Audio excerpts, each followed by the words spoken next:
All right, today we're diving into a song that's, well, it's more than a song. It's like an emotional blueprint. We're talking about Bring Me the Horizon's Hospital for Souls. This thing is a dense 6.5-minute epic about hitting rock bottom and climbing back up. And the crazy part? It's literally engineered to make you feel every single second of that journey. So the song kicks off with this line, and man, it's the core paradox of the whole thing, right? Maybe of life itself. We all want the good stuff, the reward, the peace, the recovery, but who wants to go through the fire to get it? That painful, terrifying process of actually changing? This one line it sets up everything we're about to unpack. It's such a simple question, but the answer is anything but. And this song, it doesn't just ask it, it lives it. It's like a documentary of the brutal, messy process of tearing down your old self to build something new. So, okay, let's start at the very beginning. So, to really get the structure of this song, we've got to first understand the foundation it's built on. And that foundation is a very personal kind of hell. This isn't some vague, poetic angst. No, this comes from a very real, very specific place of pain. And this line from the intro, man, it gets right to the heart of it. This comes straight from frontman Oli Sykes' own battle with ketamine addiction and his experience in rehab. I mean, the whole song is basically a chronicle of that time. And this single line, it reveals this deep psychological truth about why it's so incredibly hard to leave a bad situation. So what does that even mean? How can hell be comfy? Well, it's not about it being pleasant, not at all. It's about it being predictable. When you're in a state like addiction, your brain literally rewires itself. That messed up state becomes your normal. So heaven, or recovery, suddenly seems like this terrifying unknown territory. And the wild thing is, your brain can actually start to prefer the pain it knows over the uncertainty of getting better. Okay, so we've got the foundation, that personal hell. Now we can start looking at the first layer of the song's blueprint, the lyrics. And this is where it gets fascinating, because these words aren't just poetic. They are shockingly clinical, super precise. When you listen, you can actually hear this shift. It goes from this raw, personal despair to the cold, almost detached language of a psychiatric evaluation. It's like you're hearing a conversation between the person's inner world and the outside world of therapy. And this is where the song takes a huge philosophical turn. It's basically saying, hey, all this stuff we obsess over, exploring space, science, whatever, it's all just a big distraction.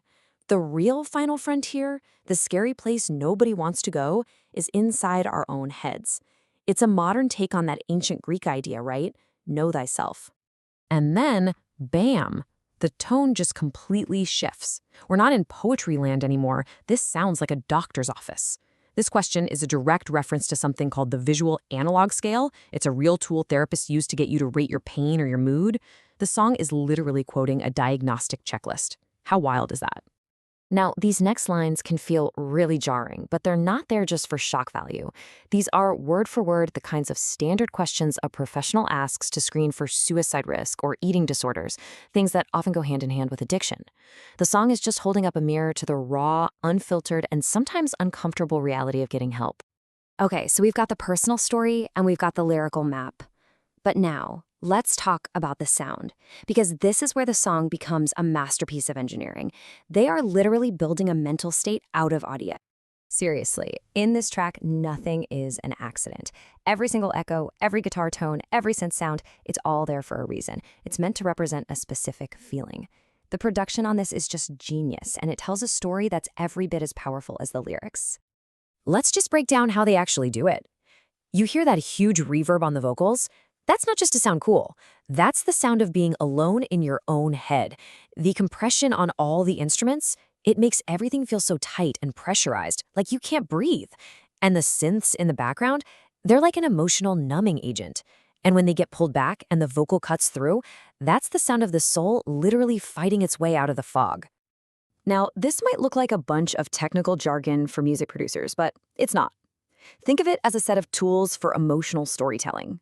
This whole chain is what lets Oli's voice go from sounding like he's whispering in your ear one second to sounding like he's lost in a giant cavern the next. His voice is literally the patient on a journey through this hospital of sound. And even a super technical trick like this is all about the story.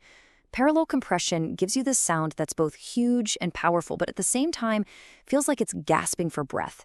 It's the perfect sound to represent anxiety or that feeling of a panic attack that you're trying to get a handle on. It's brilliant.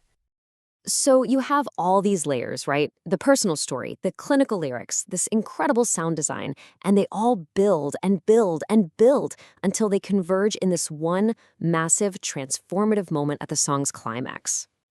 The whole bridge of the song is just this single haunting line repeated over and over. And to really get the hope in this song, we have to figure out what it means to burn. So when he's screaming, "Watch me burn," it's not what you think. It's not a cry of defeat. It's a plea. It's saying, I'm ready for this transformation. It's not about giving up. It's about surrendering to this awful, painful process so that something new can come out the other side. This burning is like a controlled demolition, like the phoenix that has to burn to be reborn from the ashes. But here's the key part. Hold me close, don't let go. That's the request for a safe space. It's asking for a therapist or friends or family to be there to hold you together while you go through this excruciating but totally necessary process of falling apart. So you put all the pieces together, the words, the sounds, the metaphors, and you realize what this song actually is. It isn't just a song about pain. It's a blueprint for how to move through pain. Yeah, when you look at it that way, Hospital for Souls is this whole self-contained world for catharsis. It argues that a song can literally be a system for processing trauma. The instruments are like medical tools, the guitars are scalpels, the synths are anesthesia. The whole thing is this safe, even if it's really intense, space for a real transformation to happen. I mean, what Bring Me the Horizon did here is just remarkable. They took this chaotic, messy, deeply personal thing, addiction, rehab, and they gave it a structure. They gave it a form. They engineered it into this piece of art where pain can finally find a frequency where it's not just destructive, but actually healing. And that really just leaves us with one final thought, doesn't it? By creating such an honest, detailed map of one person's journey to hell and back, does a song like this create a space where other people can feel seen in their own struggles? Can a piece of music truly act as a kind of hospital for souls, not just for the person who wrote it, but for every single person who listens?